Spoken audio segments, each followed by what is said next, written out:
When you apply for a job, a recruiter will spend an average of 6 seconds scanning your application, or they'll use AI to do it for them. If you fail to stand out during that 6-second human review or the AI screening, your application's dead on arrival. When you apply for a job in this new world, you have two specific objectives. How do you beat the AI, and how do you stand out to a human recruiter? I'm going to show you how to do both and how to increase your authority score. Why listen to us? We created the one-click worker platform for both candidates and recruiters. We understand how recruiters behave because we created the AI that they use to analyze you and your resume. And it goes without saying that if we built the system, we know how to beat the system. But that doesn't mean I'm going to show you how to cheat the system. I'm going to show you how to make sure that your application triggers every possible signal the AI is looking for, and how to make it impossible for a human recruiter to ignore you. Now you can do everything I'm about to show you manually, or you can do it for free with a few clicks on One-Click Worker. There's a link in the description. Create a free account and follow along. Let's start by talking about how to beat the AI. There's research that says that recruiters don't even read your application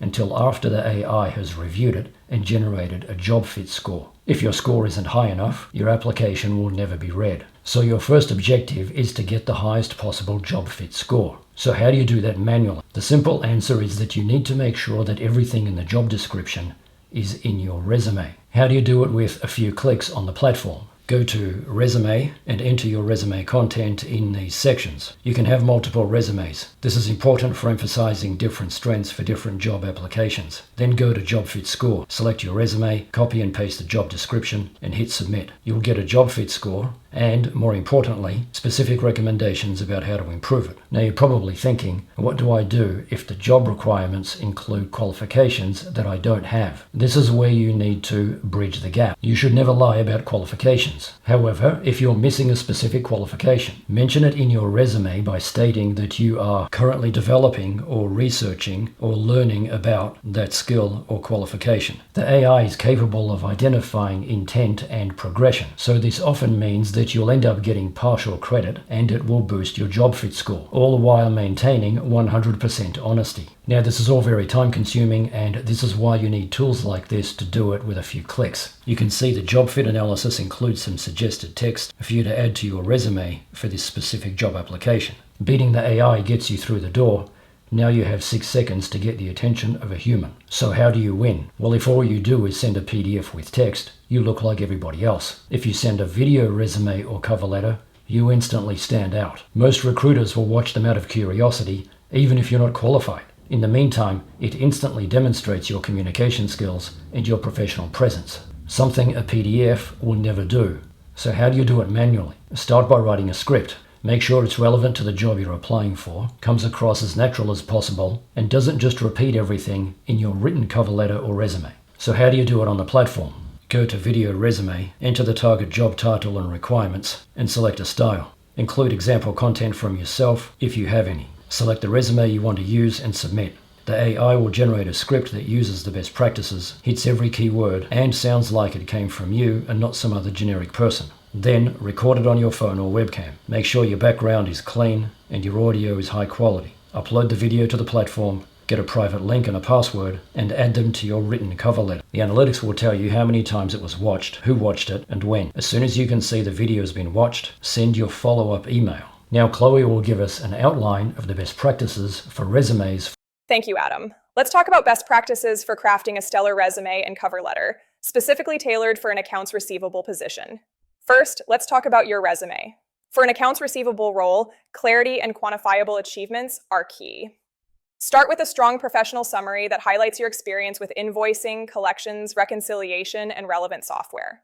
When listing your experience, don't just state your duties. Instead, focus on accomplishments. For example, instead of managed accounts, try reduced outstanding receivables by 15% within 6 months through proactive follow-up and improved collection strategies.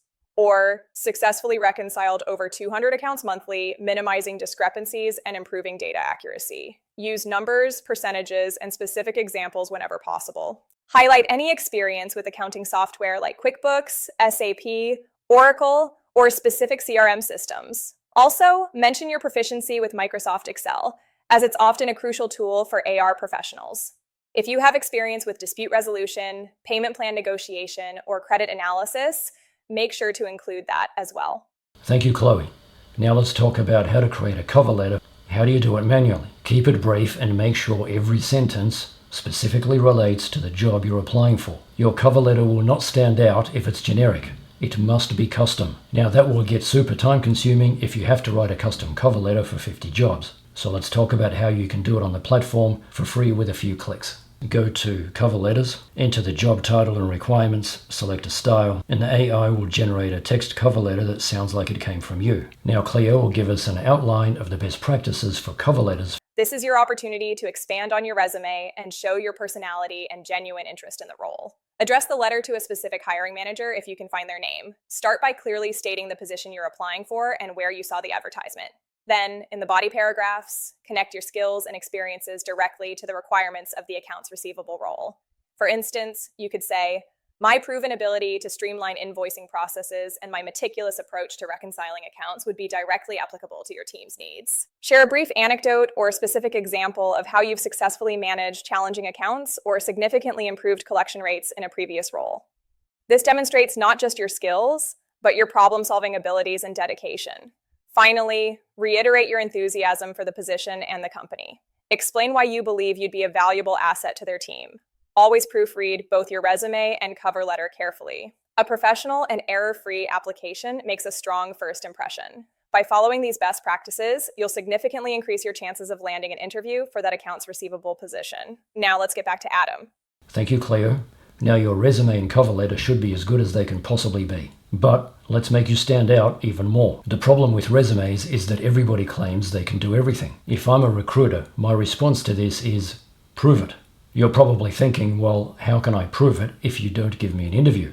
Luckily for you, you can in fact prove it without an interview. You can create content on social media that demonstrates your expertise. This is also a perfect way to demonstrate how you approach solving a problem in your industry, which workflows you use and why, which tools you use and why, where you think your industry is going, and to show your personality. It's very difficult to do this with text in a PDF. Now, can you see something familiar about this list? These are the things that you talk about in an interview. If a recruiter sees all of this, it's like you've been given special treatment, where you get to do a secret pre-interview before the recruiter decides who to interview.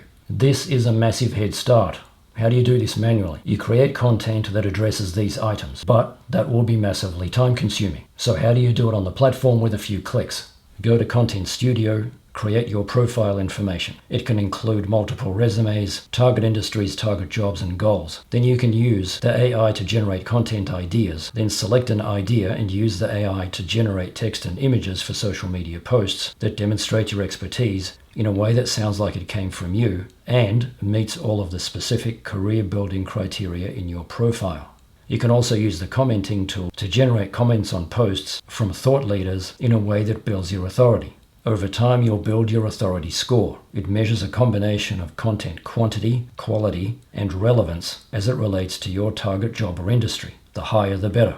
As if all that wasn't enough, let's talk about how to make you stand out even more. The ultimate way to stand out is to create social content that reviews or analyzes something about your target employer. Then link to it in your cover letter. No responsible recruiter will ignore a social media post from you about your target employer. Again, if you just want us to do everything for you, we've got you covered. Create a free account, visit the services sections, and select a service. We'll assign a human to your account and we'll build your authority for you. Right now you have the early adopter advantage. Soon everybody will be trying to stand out by using the tactics I mentioned in this video. So you need to do all of this now. Now this video is part 1 of a 2-part series. In part 2 we talk about how to prepare for your interview, the most common interview questions, the job interview questions you need to answer based on your own specific background, and the video also includes a mock interview. Check out the links in the description. I'll see you in the next video.